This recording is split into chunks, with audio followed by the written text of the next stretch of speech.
The smells, the sounds, and everything that you feel and hear is much different from what you see on the news, because the news can only explain and express so much. It's much different than actually living the situation and walking amongst the people that the earthquake affected. He has 5 brothers.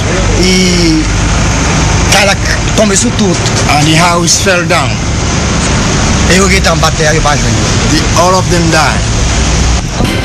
Well, Haiti continues on its road to recovery, and a local charity group is helping, providing medical care for those injured in the earthquake. They went down to Haiti and took video of their efforts exclusively for CBS Atlanta News. Damon Whitlow is a volunteer for Helping Hands. He just returned back here to Atlanta. What was your experience like there?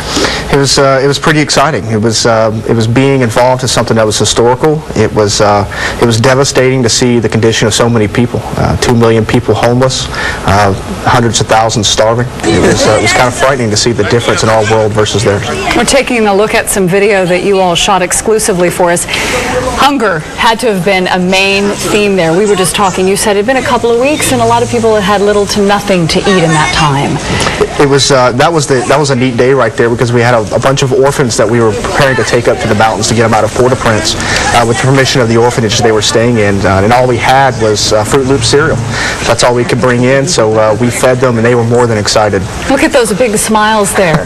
What were some of the other things that you saw that you'll never forget, Damon? Just total devastation. One of the things that interested me the most was the fact that you could tell the ripple effect of the earthquake. So you would see 3 buildings that were perfectly fine, and then you would see 2 or 3 buildings that were completely turned to rocks. And that was interesting to see, because you kind of imagine an earthquake just destroying everything. It's kind of more like how tornadoes act than earthquakes, but yeah, interesting. Were you ever concerned about your safety when you were there?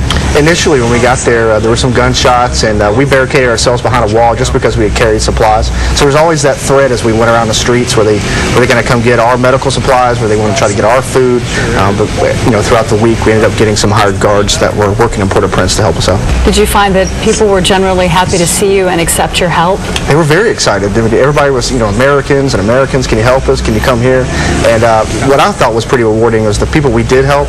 A lot of them didn't have major medical problems. Some did. We took those to the hospital, but the majority of people wanted to just talk to somebody about what was going on. That's kind of the human condition. We just want somebody to hear our plight, and we listened, and we took care of them the best we could. Just kind of needed a friend, didn't they? They just needed a friend. Bend their ear for a second. That's right. Well, Damon blogged during his time in Haiti, and the members of the team that are still there are posting their experiences online as well. We've included a link to that blog and ways to donate to the Helping Hands Haiti Rescue. Plus, we'll be putting up that video, some of which you saw there that was taken in Haiti. Go to CBSAtlanta.com and click on web links. Damon, thank you for your time. Thank you.